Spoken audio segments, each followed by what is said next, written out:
Welcome back, everyone, to Red Spotlight. Another show here with Alexis, that's me, and also David Francisco, that's him.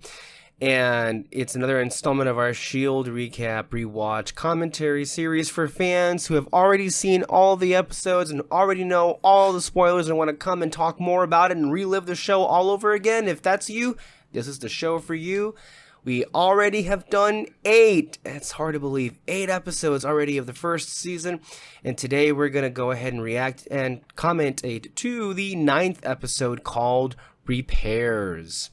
As every week we say, it is hard to believe it's already been this many episodes in. Some of the comments that we say each and every week may be similar, but we understand fully that this is an area of the show that is not well liked, and I feel like the reviews that we have been reading at the end have begun to reflect just the vitriolic nature that was really kind of against the show.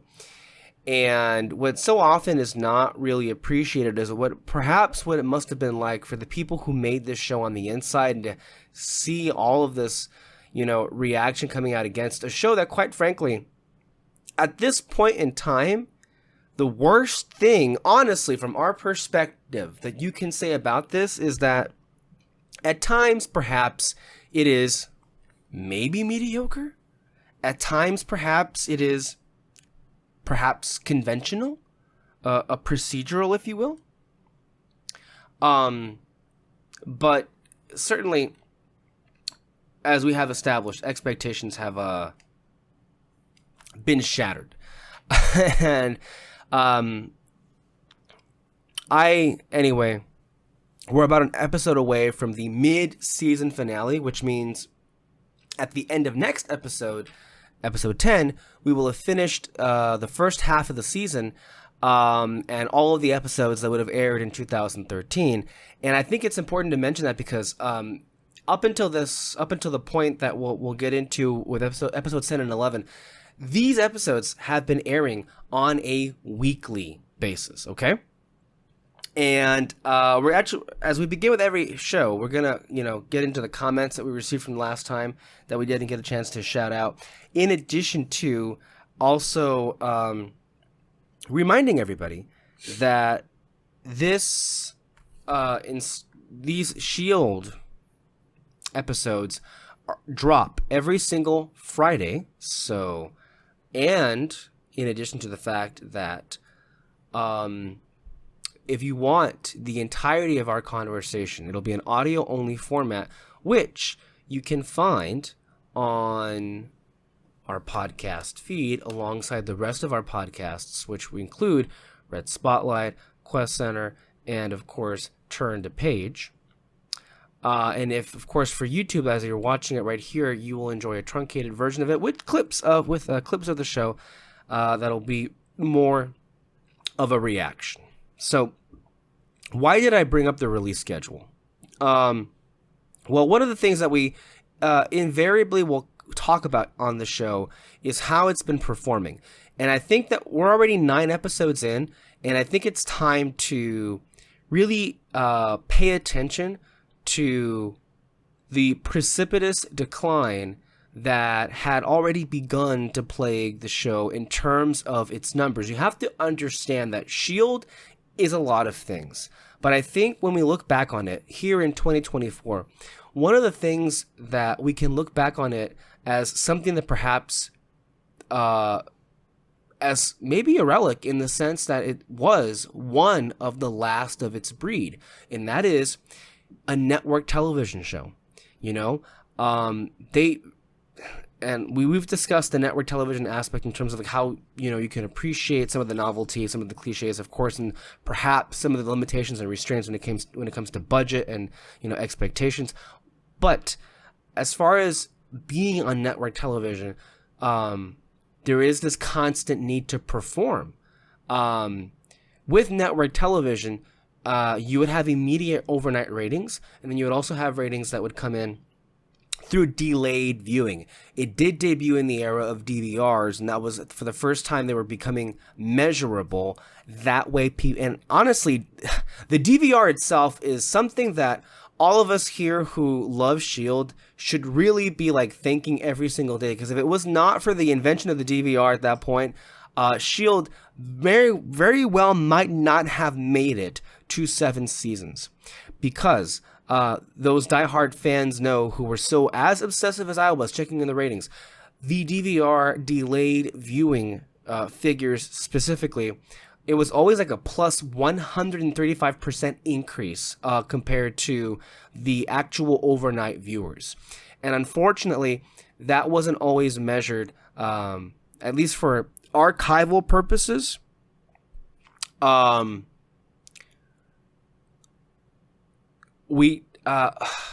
used to be able to have the overall figures. I'm not sure if we can look back into it, but I think for context's sake, and I may have mentioned this once, I think toward the beginning of the series, right?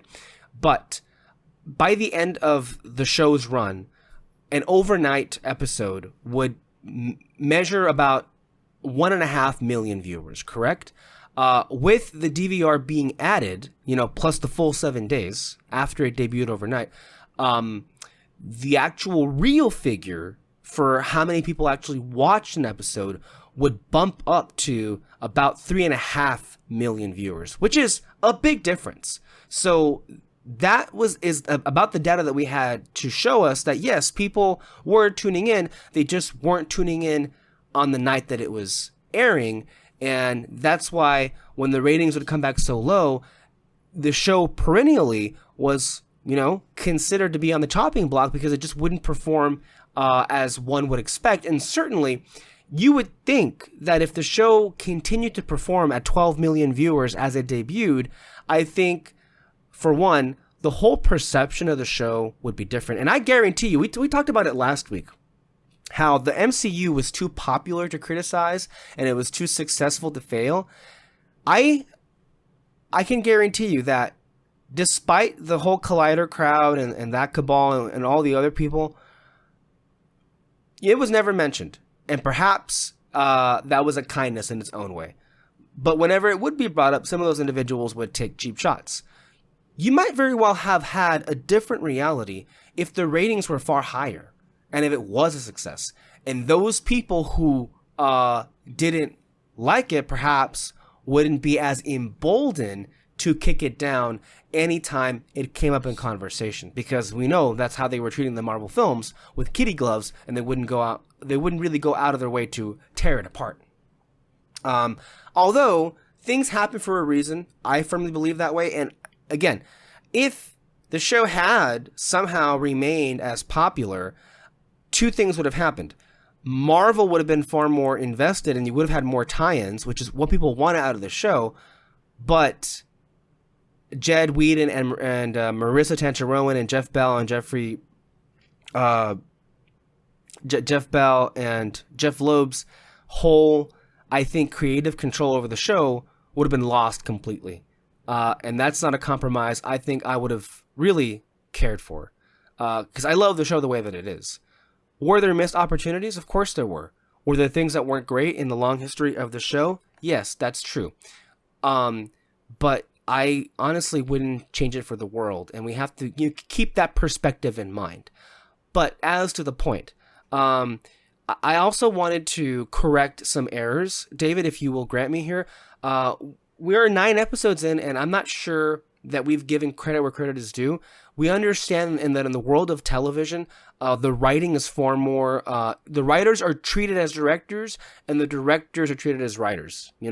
It's like the supervising directors, when we have been mentioning them, but we haven't actually had the chance to go episode by episode and give credit to the people who actually were listed as directors and writers. And then I'm going to bring it back to the ratings if you don't mind here. So just to put that out there for the record, because that's on us for not having cared to mention that.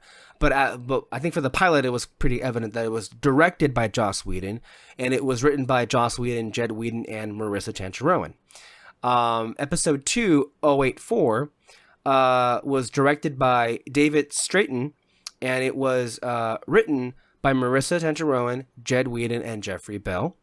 Episode 3, The Asset, was directed by Milan Chalov and written by Jed Whedon and Marissa Tancharoen. Getting to see who are the main writers here at this point. Episode 4, I Spy, directed by Roxanne Dawson, and this was written by Jeffrey Bell. Jeffrey Bell, who is not, included in Jedmo, Jeffrey Bell has always been, one of the original producers of this series and stayed on throughout the end. So let's not forget Jeffrey Bell's name here. Episode 5, Girl in the Flower Dress, was directed by Jesse Bochco, and it was written by Brent Fletcher, who I believe would go on to write future episodes of the series. Episode 6, Fizzed, was directed by Vincent Misiano, and it was written by Paul Chbosky. If I'm not mistaken, one of these would come back for a future installment. The Hub was directed by Bobby Roth, and it was written by Rafe Judkins and Lauren LaFranc. And The Well, from last week that we discussed, was directed by Jonathan Frakes and written by Monica Owusu-Breen. A lot of these names, we don't know who they are, but I think it's important to, recognize them because they obviously contributed to the overall value and quality of the show. It wasn't just always Jedmo and Jeffrey Bell and Jeff Loeb. They're the head runners, right? But they're not always doing the writing and they're not always doing the directing. And these people who I just mentioned really make up the backbone of putting it all together. And again, similarly, how we should remind ourselves with other shows. I know that Dave Filoni gets a lot of the credit for like the animated universe of the Star Wars stuff, but it wasn't all him, and it's not all. Dave Filoni, I feel in many ways, the best thing he's done on his own. And again, even then, it wasn't all on his own. It was the Clone Wars team that came back that did Rebels, but I think Rebels was more so, Filoni's singular vision. But with the Clone Wars, which is the most famous still and the most successful, wasn't all Filoni. Half of it was George Lucas that contributed, greatly to the ideas and the stories. And then even right now, we just finished The Bad Batch. I believe that was it Brad Rao? I know Brad Rao took over. Justin Ridge took over from Rebels at the last 2 seasons, but I think Brad Rao was the showrunner for Bad Batch for all 3 of its seasons. And again, that isn't to say that Filoni does not contribute any longer, but clearly his priorities are in the live action space these days. And so we need to keep these people in mind because they matter as well. And perhaps they won't have, the big names in this industry, but they came together and they contributed to the legacy of the show. And it's important to remember these names because I think it's a pretty cool fucking thing that you got to say that you directed an episode of the show or that you wrote for an episode of the show. That's crazy. So, and that's on me for not being able to remember to say their names. But hey, we did it now. And from this point forward, we're going to continue to do so. That way that these people can have their moment. So for this episode, this is directed by the Repairs, Billy Gearhart, and it's written by Marissa Tancharoen and Jed Whedon. It's funny how interesting enough. They put Marissa's name first instead of Jed's, but this is an interesting one that they wrote themselves. It is a May-centered episode that we're about to watch, so that's interesting here. Did you want to add anything more on what I just said about this aspect of it, David? No. Okay, so now the original point was the ratings. Okay, so this is what we have to measure how many people are watching, right?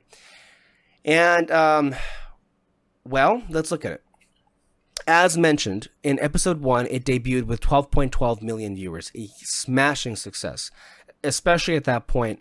And even, honestly, 12.12 million viewers in 2024 is well worth even more than, because people don't have to watch TV that much anymore. So it's like to get 12.12 million viewers in 2024, that's like the equivalent of like 25 million.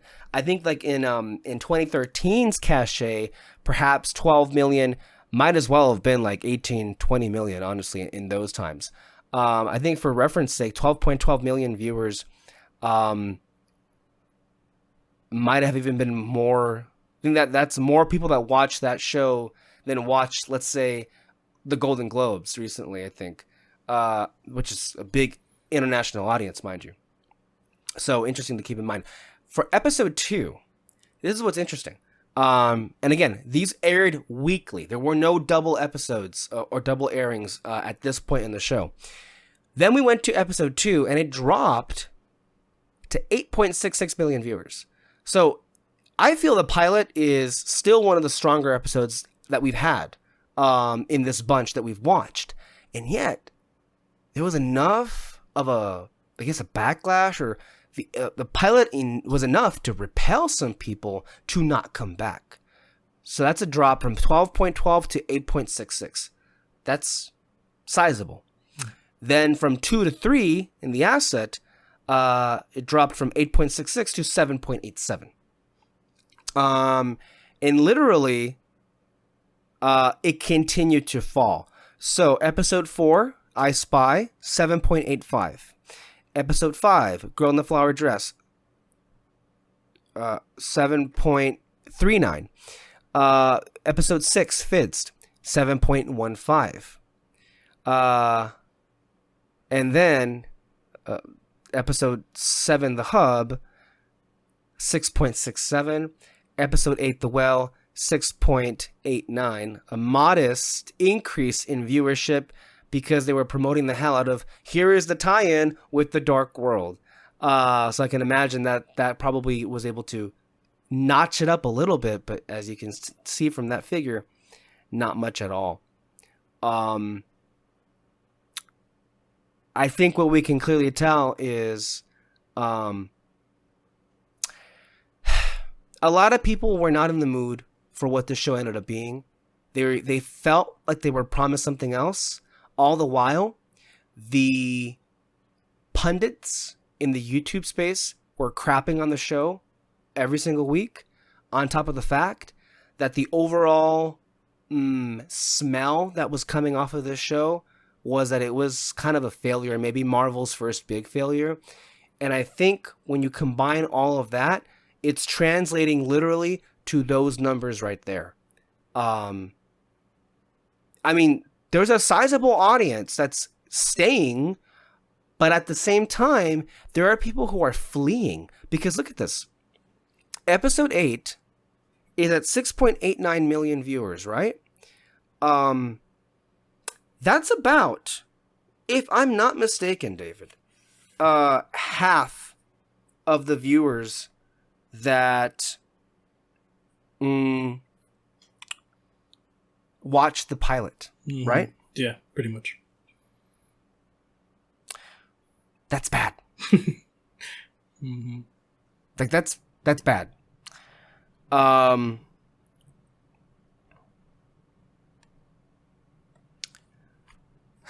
You lost 50% of your audience in 8 episodes. That's damage, and that's damage done. And unfortunately, despite the fact that this show would continue to have its fans and would continue to run for an additional 6.5 seasons, mind you, we're only into 8 episodes of 136. It's a lot still to go. I'm not even scratching the surface here. And yet, this was so pervasive, and it was creating an environment where it's like, it would never recover. It would never recover from this. Interestingly enough, the episode that we're about to watch right now garnered 9.69 million viewers. That is a high, you know? However,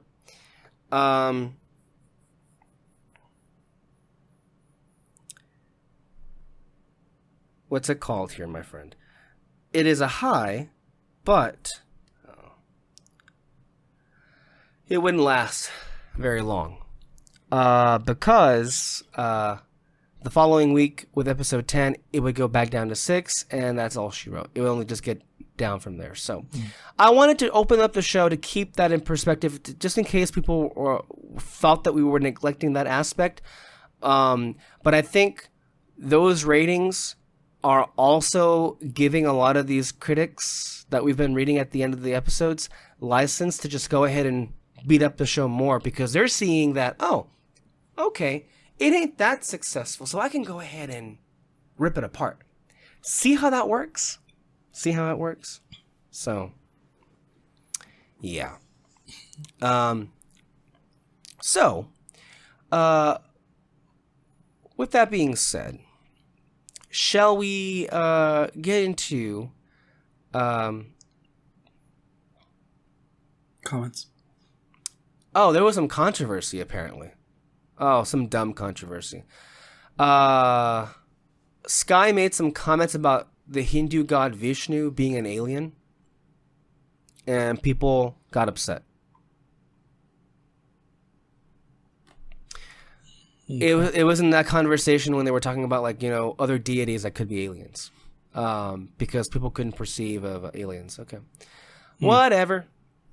Anyway, let's get into the comments. Right. First one, Silver Surfer. Greetings, fellow agents. Hope you two are doing good as always. I was going to ask for a potential live watch along and chat for the top tier episodes like 13, 17, and finale of season 1. Be great to hang out with you guys on occasion. Oh, so David, you had some thoughts about this. Yeah. With my living situation going on pretty soon, the doing it live would be very, very difficult, especially because I don't know how my internet connection is going to be afterwards.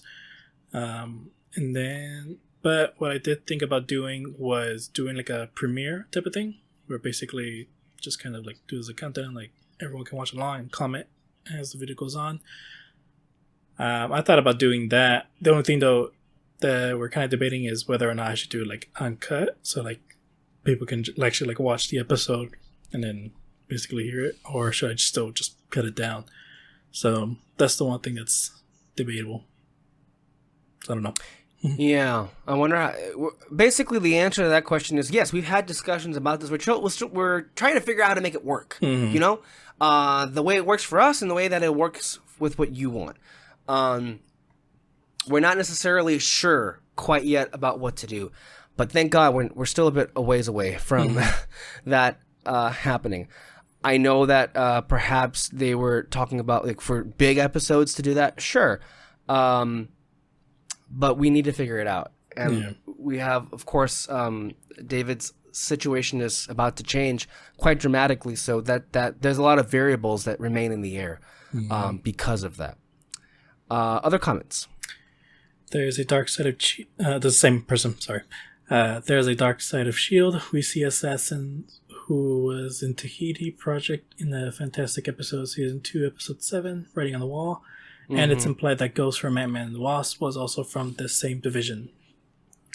I mean, there were many dark sides of S.H.I.E.L.D. I mean, obviously Hydra was one of those, but there were other recruit and assassins. They recruited a lot of assassins, and, you know, not so savory individuals to do the work of S.H.I.E.L.D. So that's not necessarily a new idea, but it's also important to remind ourselves, because I think this show at this point is not really delving into that dark side of S.H.I.E.L.D., but it'll get there. It'll get there, but people just didn't think it would happen. They wanted it to be faster than it was, right? And so they lost patience with it. Yeah.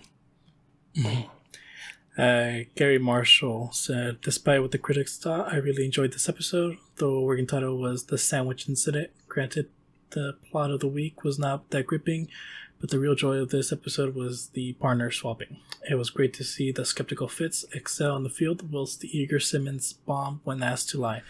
When she did get to shoot, she did get to shoot a Hydra agent. Sorry, that was hey, that's what we said. Yeah, and it was funny too. Yeah. But yeah, I mean, it was a good episode. But we were like shocked; they were tearing it apart. Mm-hmm. It also introduces the Fitz sandwich, which will become a symbol of their friendship. Also, in that scene where Simmons gives Fitz the sandwich, you can see on the wall behind him the photo from episode 2. Toy monkey and a miniature TARDIS. I did not see the TARDIS. I did notice the picture during my editing, though. I forgot to bring it up. Oh, I forgot to bring it up as well because I did remember seeing that as well, but I missed it. But yeah, fuck. Of course I missed it because I don't actually notice that picture until season 2. But damn it, there it is again. That also, I hear a different comment that we had from earlier on in episode 2, weeks ago, saying that image would reappear constantly. Yeah, I think Simmons is a fan of Doctor Who. She'll mention the TARDIS in a few episodes, actually. From now, yeah. So, and a toy monkey. That's come on. Again, that's production design. There are some things too. I need to find the damn image, but I have it on my phone saved somewhere. But this is just a really, really great team of people that they've assembled, because the production design, even as something as simple as like the sofas and the pillows that you hardly ever see on the bus, that comes back. The color scheme of that comes back, I believe, all the way down in season 4, where Ada this is at the end of season 4. At this point, Ada has made herself human, and there's like an office that mirrors the one that she had in the Hydra framework world, and it was a lot of the same colors. So like they pay attention to those details that you would honestly really miss if you weren't looking too closely at it. So keep an eye out for that one. Thank you for that wonderful comment there.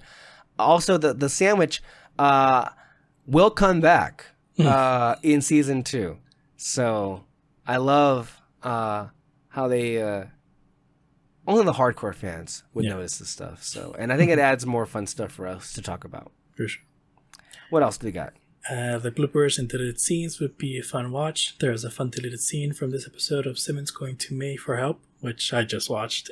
And yeah, it's really funny. It was funny, wasn't it? I love the moment though where she says, Simmons goes like, I shot someone, and she just goes, where's the body? Like, she knows it's a shield agent, but she doesn't care. It's like, okay, where's the body? Like, we gotta hide it.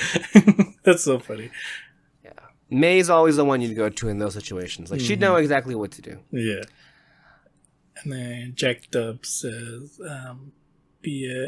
season 1, episode 7, The Hub.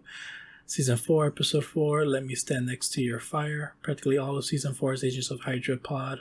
Season 6, episode 3, Fear and Loathing on the Planet of Kitson. These Guy, Daisy, and Simmons Bad Girl Shenanigans episodes are always a hoot. That's true. Sure. Shout out to Jack Dubs for bringing back that episode. That's one of the ones that doesn't live in my mind as much, but yeah, that technically does qualify as a Daisy Simmons heavy episode. That's where remember at this part of the show, Daisy is a vigilante outlaw, and she basically is able to convince Simmons to help her out to go find, I believe, James, who was that other Inhuman that had fire abilities. I think what most remember that episode 4 was you had the fire Inhuman go face to face with Ghost Rider and got his ass kicked. That's that episode. So that's, and of course the whole Agents of Hydra. I mean, they're the ones that end up at, well, I mean, Self-Control, the finale of the LMD. I mean, those two, whoa, that might be the best episode of the whole show, right? But what they go through in that episode and then having to go into the framework world, yes, great stuff to mention there. So I believe that does it for the comments, right? Yeah. One thing I actually forgot. There's some really interesting information on last week's episode in regards to the music. So Bear McCreary actually made his own little motif for Asgard, and I think it's actually better than any of the music that was in the Thor movies. Just that one little motif that was used not in any of the Thor movies, but actually on Agents of S.H.I.E.L.D. So this is what it says in the Wikipedia entry of the episode from last week. Because the actual story of the episode stands apart from the episode's tie-in with the Dark World, composer Bear McCreary felt no pressure from either of the producers or himself to incorporate material from the scores for the Thor films into the episode. That's not much of a score anyway. Instead, McCreary composed his own Asgard theme, which introduces a new tone to S.H.I.E.L.D., one that embraces Marvel's fantasy roots. You know the one, right? At the beginning that played... the theme that played at the beginning of last episode when Simmons is talking about long ago, people thought that this is like boom, boom, boom. You'll know it when you hear it. Yeah, I know the scene, but yeah, I don't remember hearing the music. Well, but I really should, when you edit this, just find it and then play it right here. That way, at this point, people at this point can know what it is.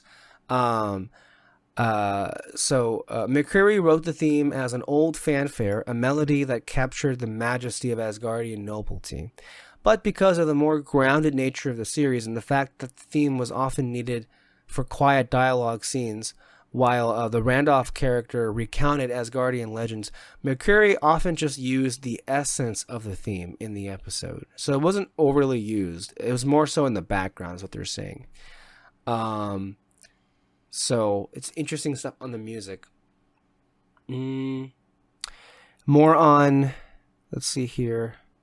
This is really interesting stuff. So the anarchist group that opposes the protagonist in the episode is represented musically by a snarling, distorted synth bass in minor thirds. Okay.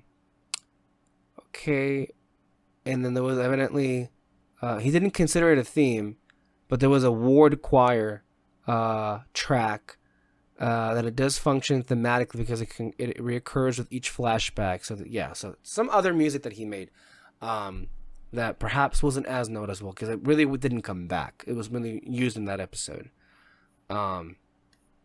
So I think let me just see here. For this episode, I think we're about ready to start, right? Mm-hmm.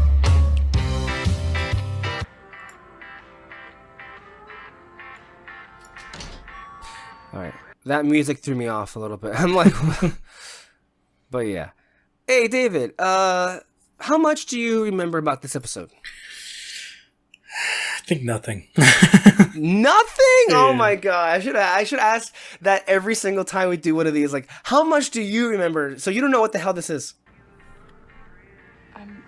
Okay, I think it's slowly coming back to me. Right? Okay, let's hear it.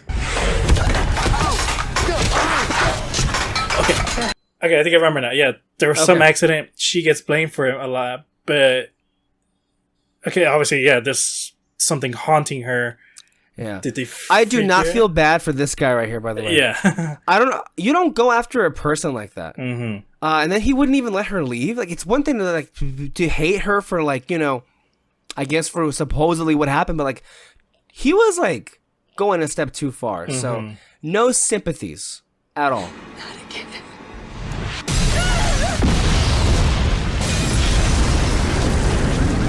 Yeah, I did not remember like that ghostly part of it. I was slowly starting to remember like, oh yeah, she got blamed for something. Obviously they find her, she's innocent and all that, but I just can't remember what the process was. But yeah. And here we are back to this. Yeah. That's gonna be interesting. Mm. Wait, a telekinetic? I thought they didn't exist. We've never verified one. Notice how that keeps coming back. We dealt with a potential telekinetic before, which is funny because we have a villain called the Clairvoyant that we have not been introduced to quite properly yet. But I found Mike Peterson before you did. Remember how that went?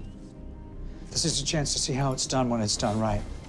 Notice, so this episode, Coulson is giving her a special assignment, if you will, to basically figure out how to deal with people who may be potential index candidates, right? People who have powers.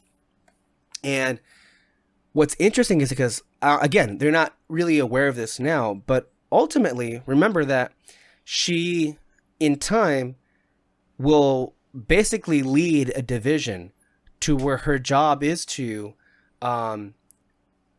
find people with powers and to form a team remember in season 3, her whole thing was to find other Inhumans that would fit the bill for her secret warriors But the good news initiative. is we still think we can retrieve the disaster event data from the instruments. This is the beginning of that, basically, is, Sky/Daisy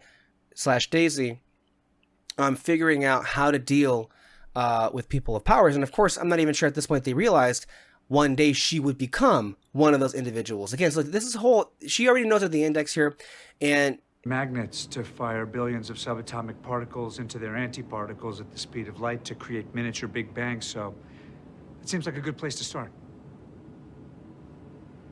I read. it really is interesting, I say. that this is where it really all begins, and that one day this kind of would turn on Sky, because when she turned into an Inhuman, all this came back at her. But then in the end, in season 3, she would lead this. So ultimately, though, what this episode here is here to do is to get more into, I think, May as much as we possibly can.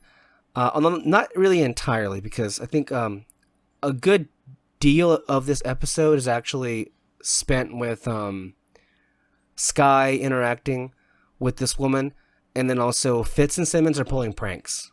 So that's also happening in this episode. Well, what good will that do? We don't want you here anymore. Officers, get those people back. How can you be that fucking hateful? Like, I don't... This always made me angry. And then, of course, this happens, and what do the cop... What does he thinks? Oh, let me kill her! Let's kill her now! Easy, officer. Put the gun down. Leave me alone. Just like, Miss Hutchins, oh yeah, let's just shoot her dead, right? That'll solve all of our problems. And then May is like, yeah. Time to go. so much for the welcome wagon. Yeah, and again, like, May sometimes has these moments where it comes out of nowhere, and again, she didn't shoot to kill, she iced her, basically, right? But why did she do it like that? May does not mess with powered people. That comes from her experience in Bahrain.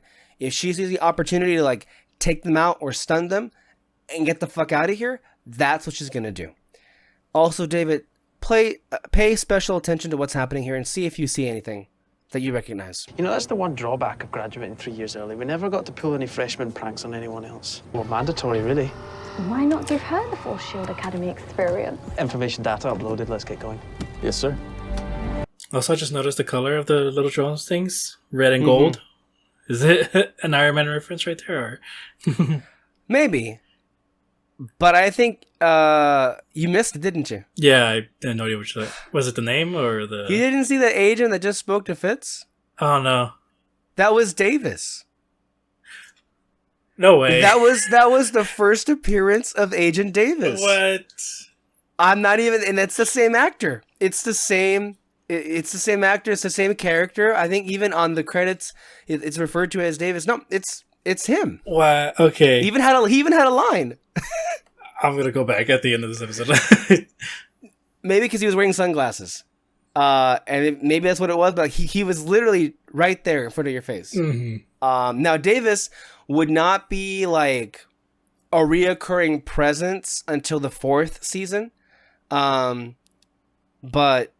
yeah, this is the first time we see him this early into the show, and I thought that was all. To believe me, when one of my past rewatches, when I first saw that, I'm like, is that fucking Davis? I did not know that he was already here this early. Wherever I go, things turn bad. Were you angry at those people?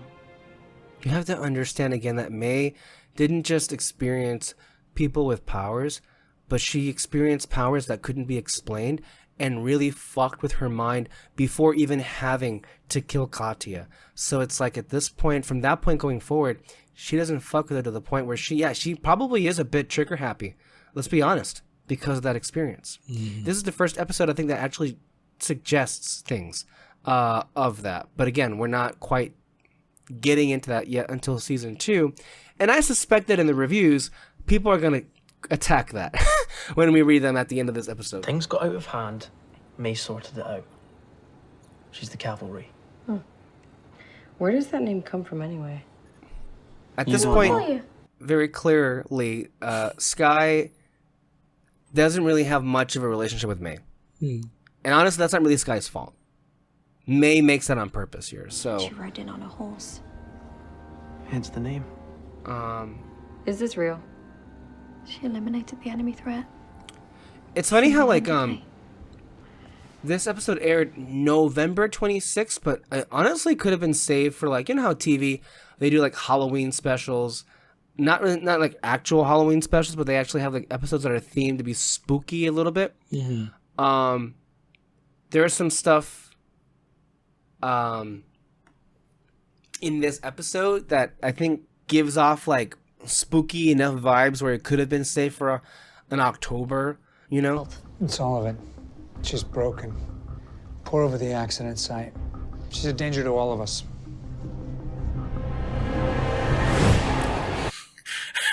I love that. I was legit like,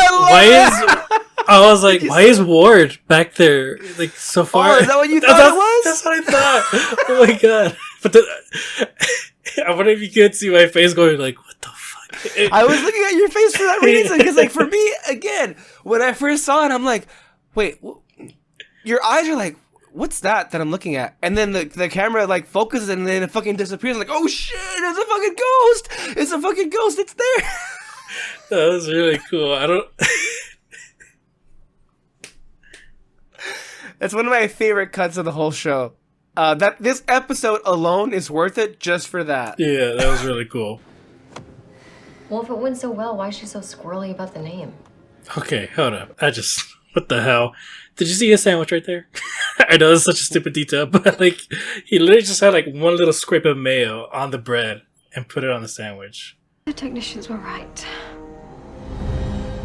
Were you even listening? Are you my remember mummy? that? Are you my mummy? Oh, that's right. Doctor Who, are you my mummy? Yeah. Oh man. Our earcoms are usually relayed through the plane, so here's some hardware. Did the girl do There's also one of those episodes where like they really wanted to restrain the budget as much as they could. Oh yeah. Yeah, I mean, we're basically here. yeah, I mean, most of the time, it's like a bottle episode, but it works. yeah. I'm so sorry. No, we're okay. Whatever's happening, it's not your fault. We were wrong. But you need to stay in that room so that you're safe. Sorry for not talking for so long in this episode for everyone listening. No, it's It's just we're just we're really engaged. engaged with this, and it is really interesting. So like everything's going on so far, it's just funny and all that.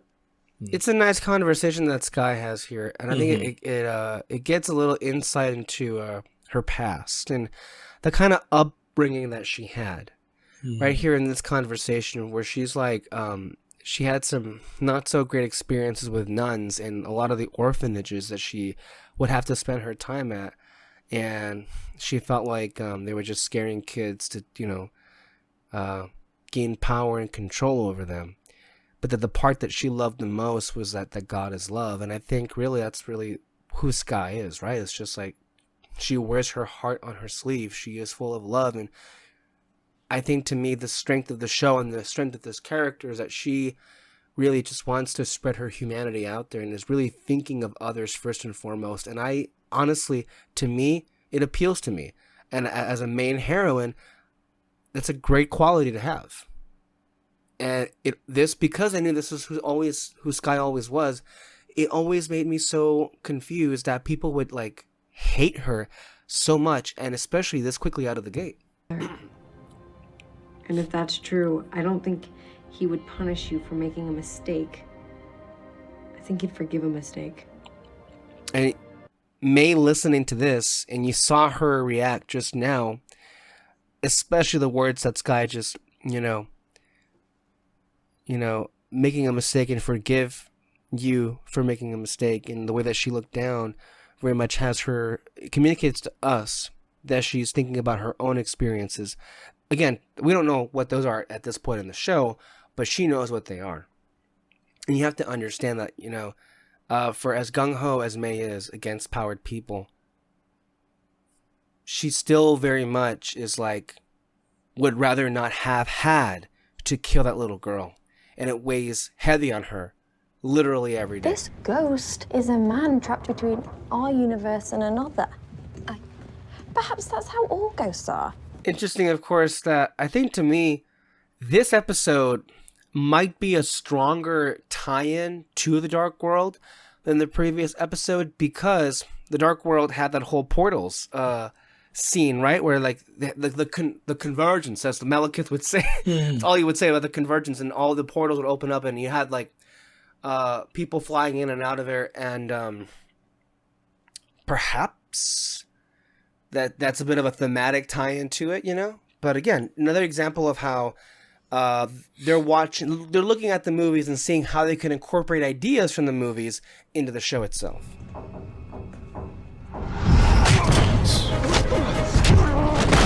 Not bad. I mean, Ward's a fucking killer. Like, to be able to get the drop on him? Oh shit! That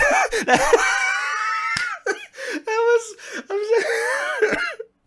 the way the camera was like on Simmons there. I mean, that was great.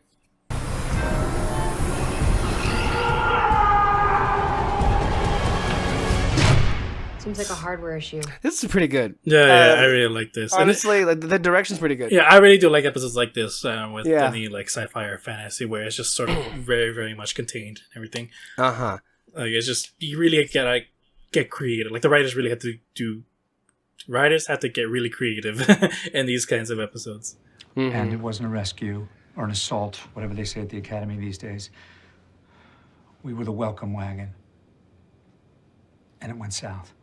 A civilian girl and a few of our guys were stuck inside a building being held by the followers of this gifted individual. The people who Katya was Worshippers. they didn't know. Never found out. At this point, they don't know what really went down. It wouldn't be until later that this was an inhuman girl and she powered these people, but to everybody else, they're like, what the fuck happened here? So, Coulson... She took it upon herself to get them out. Said she could fix the problem. Again, I'm not sure how much of the details they have just yet, but they're actually pretty specific and accurate to what happens and that is revealed to have happened. May used to be different. She was always quiet. She was warm. It reminds you that, you know, Coulson saw a lot of things in Sky, you know. Coulson always wanted to be a teacher, right? He always wanted to be a leader, and he felt... and he had experience with Aquila, and of course, as we discussed in previous episodes, he saw a chance to make up for it and do better here. But again, Coulson always sees the potential and best in people that are definitely, and he knows how to distinguish those who are worth it versus those who are not. But he also saw a little bit of May in her too. The May that he remembers, that no longer exists. I said the words I thought she needed to hear. And again, like we start off the show with like Sky and May really kind of like being the furthest apart in terms of like closeness, but you know, they do form a close bond, like a mother-daughter bond, really, as the show progresses. This right here, what they do with the lighting and the ghost here, love it. You don't see it coming, and then when it happens, right now, right here. And the music here. Hey. May, if anyone's gonna get the drop on a ghost, it's fucking May. The look on confusion on Tobias' face, like, what the fuck? Even he's like, wait, how did you do that? What? Makes no sense. Like, what?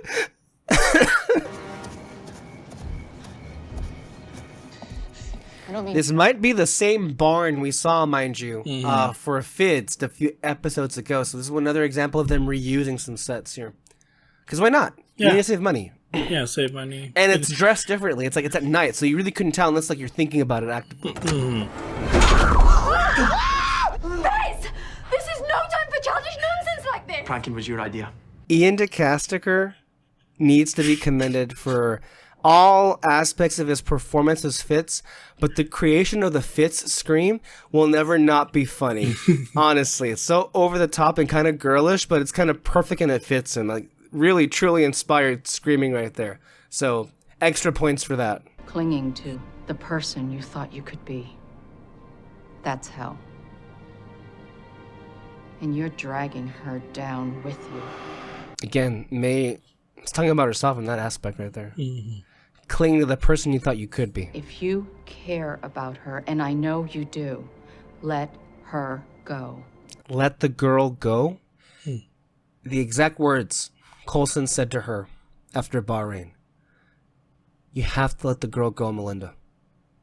And we will see him tell her these words in season 2. What did you say to him? Same words you said to me in Bahrain. You know, I gotta tell you something, David. I feel like when I first watched this episode, I didn't really fully appreciate what was going on here. I think to me, when I first saw this might have been one of my least favorite. And I can understand why to this day it might be. But, and I'm not even saying it's one of the best. But this is actually a damn good episode. Oh, yeah. Like, this is actually really good. And a really good watch. And I feel like this is one of the ones that, when I come back to it, it gets a little bit better for me when I watch it You were again. a friend to Hannah. You can't wait to get inside May's Yeah. head. And you figured out Tobias without even trying.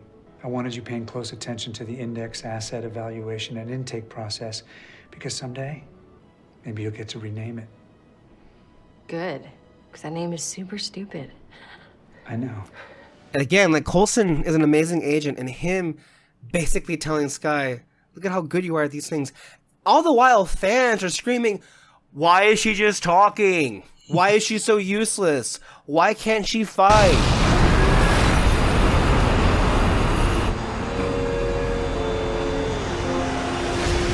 Oh, that was a cool transition. Yeah, I love that transition, honestly. I think to me, of all the episodes of S.H.I.E.L.D., this might be one of the most that feel like a comfort episode, you know?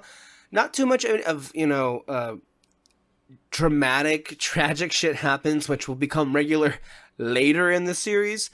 But this is a really fun episode, and it knows that, like, even the inclusion of these pranks is funny and fun, honestly. I was sleeping peacefully. Very clever, Simmons. I didn't do it. Well, who then? Look, the bunks should be off limits. I love how no one's even considering me. Yeah. Because I know it was one of you. I love this tag because, I mean, it really is for a character reason, right? Like, we needed to see a little bit more of May than just the whole stoic and, feelings. Like, she can still... It shows us that part of herself isn't closed off forever. It can still be unearthed, and that there's reason to hope that Coulson is going to be able to successfully get that out of her one day. So, again, nothing really here is wasted. Like, there's always something here. Oh, yeah. Going on. Written by, again, Marissa and Jed, with Billy Gerhardt directing. A bottle episode, which, again, I love bottle episodes, so it's great. Tantarowan said, even though the clock is always ticking on our show, we found it a very nice opportunity to just have some quiet moments. Some explanation is given in the episode as to why Melinda May is known as the Cavalry, with Tantarowan noting the full details were not revealed, instead using the other characters' attempts to explain the origin to explain why she's a legend, since people tell your tale, it's always changing. So, shall we get into what people thought? Oh, well, let's see here. So, it wasn't David Sims that came back for to review this episode. Maybe he jumped ship, who knows. They brought in Oliver Sava to review this episode for the AV Club. He gave it a D+. All right, let's see what they have to say here, Oliver. Marvel's Agents of S.H.I.E.L.D. is almost at the halfway point in its first season, and it has no idea what kind of TV show it's trying to be. Maybe you don't like the show that it's trying to be here. I'm sorry. Do you... on some choices, perhaps, and I will grant you. But I'm sorry. This episode was a vibe. It's cooking with a vibe. And, it's like, saying that it doesn't know what it wants to be, I think you are really saying You don't like what it is, and you wish that it was something else. Mm-hmm. Sorry, I had to intercut myself in there, but he continues to say, my gut instinct is to call it a children's show. Wow. Due to its simplistic storylines and generally lighthearted tone.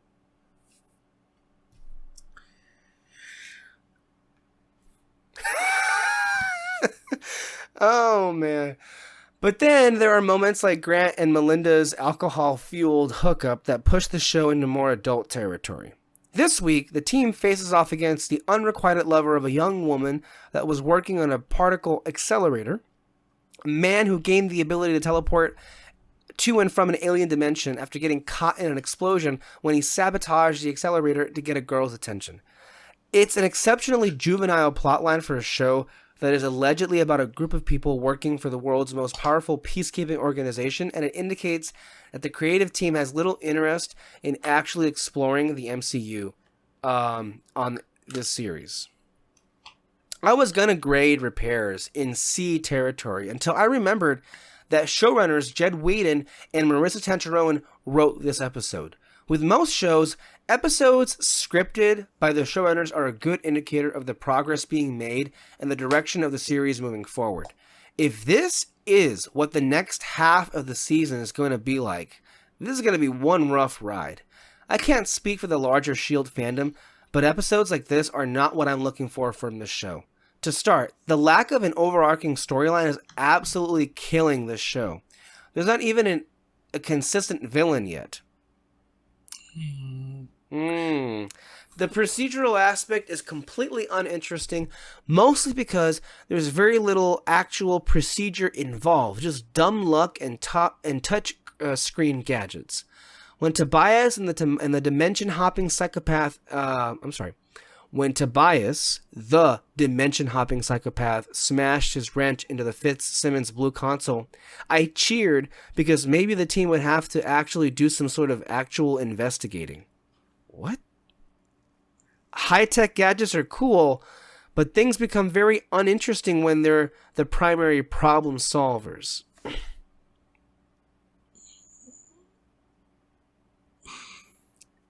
David, I don't know where to start. I don't know where to start. I'm puzzled. I'm puzzled here. I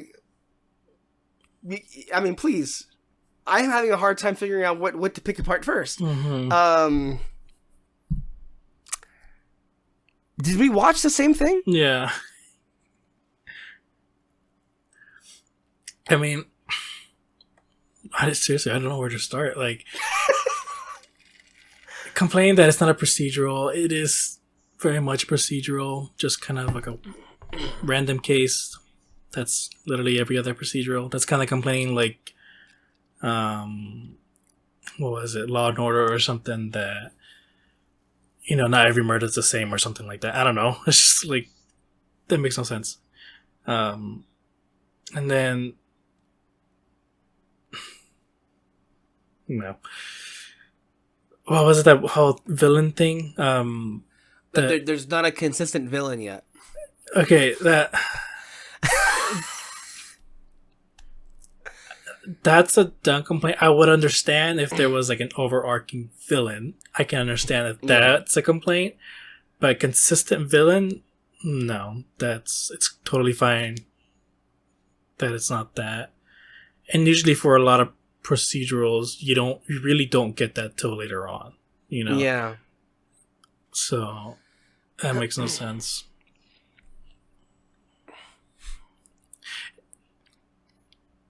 And then I can remember everything else. Right now, S.H.I.E.L.D. is a boring procedural stuck in a case of the weak rut, with no larger direction and a tangential connection to a superhero universe that is packed with more fruitful storytelling opportunities. There is such a rich comic book, here you go again, mythology for this show to pull from, but after 9 episodes, we've gotten Graviton, the Overkill Device, and Victoria Hand. Yippee. There are hundreds upon hundreds of characters that this show could take from the comics that would get Marvel fans more excited than the random people like Hannah Hutchins and Tobias Ford. They don't even have major players. One of the most frustrating things about this series is the incredulity of the characters when it comes to unnatural events. When the team learns about Hannah Hutchins' current situation, which on the surface looks like the manifestation of telekinetic powers, their first reaction is that telekinesis is just not possible. These are people that live in a world where a man turns into a giant rampaging green monster when he gets angry. Just a week ago, they were cleaning up the fallout of an attack on London by alien dark elves. I imagine the agent's befuddlement is fairly confusing to Marvel fans who don't know that Fox's ownership of the X-Men means mutants are prohibited from appearing in the MCU. But worse than that, it's just plain silly for these seemingly highly intelligent agents to find natural superhuman abilities implausible in an environment where the extraordinary happens all the time. Telekinesis is totally wacky, but a man that teleports through an alien dimension is conceivable? It's a strange double standard that frankly doesn't need the show to... Okay, look. This is easily explained. Mm-hmm. They say it several times. S.H.I.E.L.D. has had a long history of documenting this particular skill set. And every time they have, it's been disproven. So on their record, there exists no person with telekinetic abilities. Mm-hmm. That is why they all feel this way. Until it happens, it's not proven, right? Yeah, pretty much. These last 2 episodes have been graded much lower than the first 7, despite not being much different in terms of tone and plot. He's just saying it. He's just telling on himself. Okay. And that's because formulaic stories are a bit more excusable when a show is still getting its bearings. Those first episodes had their problems, but they also had an energy that suggested things would pick up as the series went along. Things have not picked up. The show is meandering more and more each week, offering the tiniest scraps of character development, but shying away from meatier storytelling. This week, we learn about Melinda's backstory, which is haphazardly tied into the resolution of Tobias's plot because it has to do with letting the girl go or something. Thankfully, it doesn't involve her being trapped in a well by an elder evil sibling. Melinda got her nickname the Cavalry because she saved a group of hostages by killing 20 people single-handedly, an event that destroyed her former fun-loving, rule-bending personality. You know what would have made this episode a lot stronger? Actually showing that backstory instead of having a bunch of characters tell Skye about it. Frankly, the action on the plane isn't captivating enough to sustain an entire episode, and flashbacks to Melinda's life-changing mission would have filled out the story. We have yet to see much of an arc for any of these people, and witnessing May's change from her previous personality to her more stoic characterization could have added the dramatic weight this story lacks. Rather than giving viewers Ming-Na's Die Hard, Repairers is a low-budget, close-quarters horror story where a teleporting man with a wrench threatens the entire team. A flashback structure would be greatly appreciated. Okay, yada, yada, yada.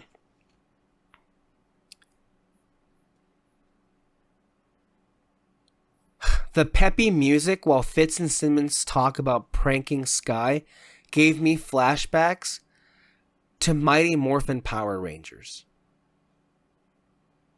You know, don't understand that at all, but okay.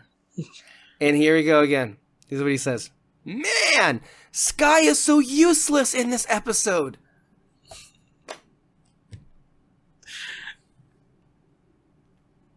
Even though she solves the case, but okay. He says Skye is so useless in this episode that her plotline is actually finding something for her to do. So he's making fun of the fact that Coulson gave her a special assignment, and to him, that's the show admitting that they don't know what to do with her. What? No. Turns out her skills are that she's able to figure out things by finding out the good in people, and she also helps Hannah feel God's love. Those are definitely 2 valuable talents for a spy to have. I'm sorry. That is some warped interpretation of what we saw. Mm-hmm. I don't agree on any level. Also, little thing. I hate it when people use Power Rangers as this is how bad this show is. It reminds me of Power Rangers and everything. It's like, you do realize that show has been going on like my whole life. I'm 26 years old. It's been going on for my whole life. Is it a bad show? Come on. Stop it with that. And apparently he said the line where Skye asks, did she lose anyone in there? And Coulson says herself. He says, grown. What do you even say to that? I mean, complaining about the whole not getting a flashback for May, we did not need that.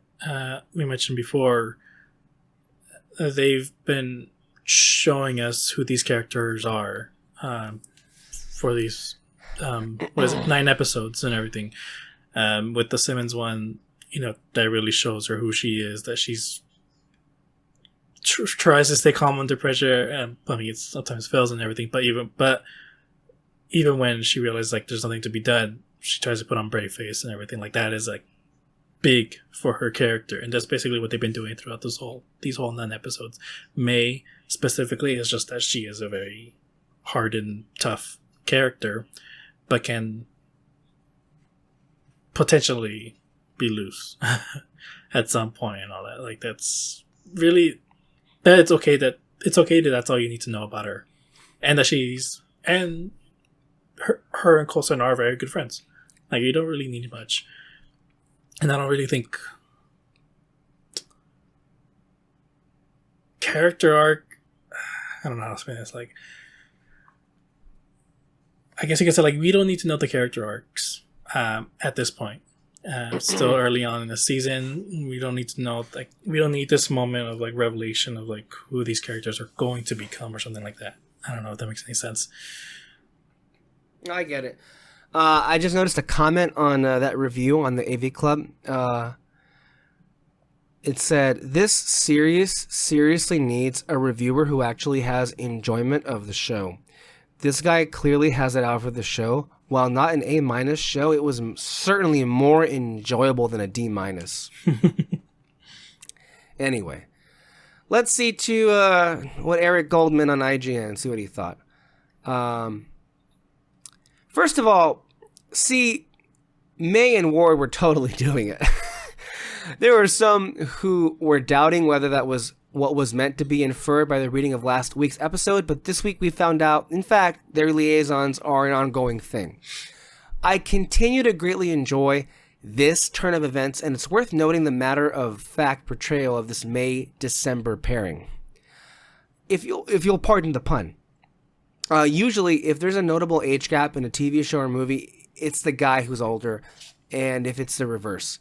The fact that it's given a huge spotlight, it's nice to see that is not the case here. Going in, I was excited for an episode focusing on May this week, as I like the character and Ming-Na's calm and confident performance. But Repairs was frustrating in that it continued S.H.I.E.L.D.'s reliance on only kinda sorta giving us the backstory. See, Eric, I think, has a great way of putting his issues, at least the way he words it. I can understand where he's coming from and the way that he's putting it the most. Because it is an ongoing thing where they're kind of sort of giving us backstory, not really just yet. Mm-hmm. So he continues, while making sure every character still has a big question marks around what motivates them. Yes, we now know that May crossed off the enemy force on a rescue mission, and it left her changed and acting remote. But we still don't know anything about what actually she did or who she was dealing with. Coulson mentioning a gifted individual with followers or worshippers certainly means we'll learn more about this person down the line, but why not at least give us a name to chew on? And at the least, if May herself had spoken about what she'd gone through, rather than others, in scenes she wasn't even in, we could have gotten to truly know her better. Nope. We did it. Sorry. What? She would have never confessed. That's the thing. It's like no, not even. No, you're right. That was a no-go. We did at least see some different facets to May as she managed to convince the world-hopping Tobias Ford to let go of his obsession with protecting Hannah, and in doing so, stop the crisis around her. And it was cute to find out she pranked Fitz, sure. But still, if she felt like May herself, even as stoic as she is, could have used one more scene where she got to express her pain in a more direct way than some of the vague, I can relate to this bits she got. But if you don't want to have May open up, then why not just have what happened via the magic of flashback? I have to say, I find myself wishing S.H.I.E.L.D. was employing the here's a flashback origin story episode for each character tactic the Tomorrow People is using, rather than the oh-so-prolonged method. It was hard to tell if Tobias was meant to be a skewed version of the Iron Man villain turned Thunderbolts member, the Ghost. No. Regardless, this Ghost has some pretty fun moments. The first time we saw him in the background was creepy, and the effect of him appearing and vanishing with the accompanying tendrils that we saw him materialize or dematerialize in sections was really cool. Anyone else think Tobias was going to take the gas mask when he saw Fitz wandering around holding it after he tried to scare Simmons? I suddenly wondered if Fitz was Shelley to Tobias's Jason in the S.H.I.E.L.D. version of Friday the 13th Part 3. In general, I don't share the distaste for Skye some viewers seem to have, but this episode did have her come off pretty damn annoying. Whoa, really, Eric? It too, Brute? It too? Oh, man. She was just acting so entitled, proclaiming, it's not like I've never done this before, to Coulson when he was deciding who would first meet Hannah. And what was up with her acting like May had hunted and terrorized Hannah, when all she done was knock her out when it looked like she was in danger of hurting someone? When she said, try not to hurt her any more than you already have, Agent May. Geez, Skye, let up. Well, I can understand why Skye is being that way, because she doesn't really know May. Mm-hmm. And the way that May is acting is kind of like, I'm sorry, she's kind of being a bitch. Like, she's not really, and she doesn't care. And she knows she's being a bitch. Mm-hmm. Like, and she doesn't like that she already like automatically sees her as like a big threat and everything. It's like, hey, can we just take it chill for a second here? Like, that's really all she doesn't like.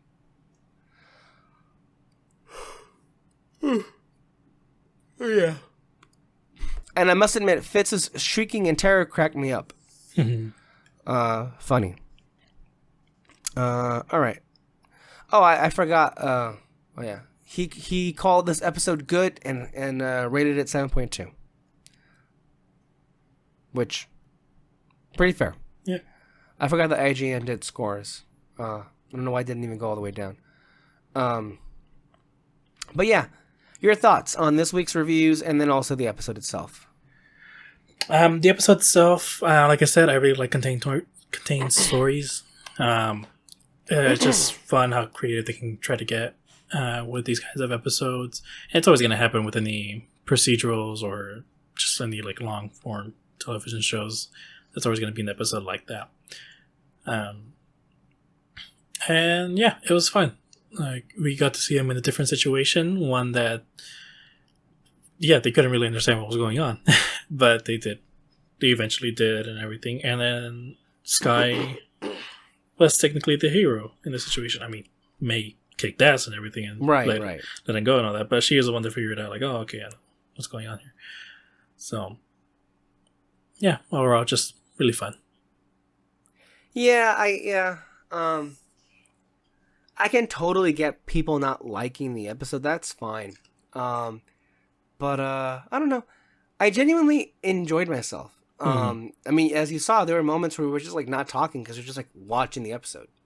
So that should say something. Mm-hmm. Anyway, anything else before we end off this week? No. All right, then. That's going to do it for us this week. Stay tuned next time as we cover episode 10, The Bridge, which ends up being the mid-season finale of season 1. So stay tuned there. We'll see you next time, guys. Bye-bye. Bye.